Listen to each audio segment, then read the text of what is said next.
noi siamo andati a un incontro di prospettiva.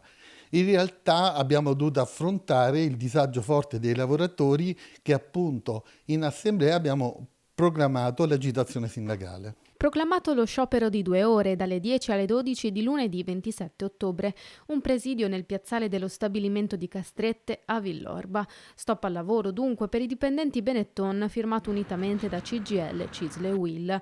Il motivo? Il mancato confronto sull'uso dei contratti di solidarietà al 90%, arrivato tramite mail dall'azienda a 80 lavoratori. Un'agitazione nata dalla disattesa delle promesse fatte nell'ultimo incontro tra sindacati e azienda.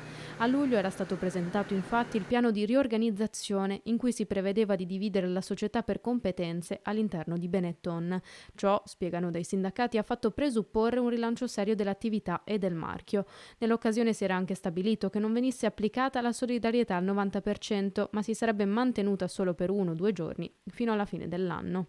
In realtà l'amministratore delegato in un modo unilaterale ha anticipato questa difficoltà nei confronti dei lavoratori emanando un'email collettiva nel quale appunto gli diceva da un giorno all'altro che i lavoratori stavano a casa in solidarietà al 90%.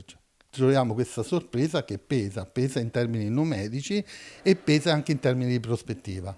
3. Le richieste dei sindacati. Rimodulare la solidarietà, visto che c'è un accordo, la solidarietà deve essere intesa a una rotazione collettiva dei dipendenti in modo tale che il disagio va ridistribuito. Quindi il 90% è un numero che noi effettivamente non l'accettiamo, anche perché non è stato concordato, e la richiesta nostra è da partire da subito, prima di tutto una richiesta di incontro, e questo giustifica la mobilitazione immediata, e successivamente aprire subito un tavolo di discussione con l'azienda per abbattere la solidarietà, quantomeno dimezzarla.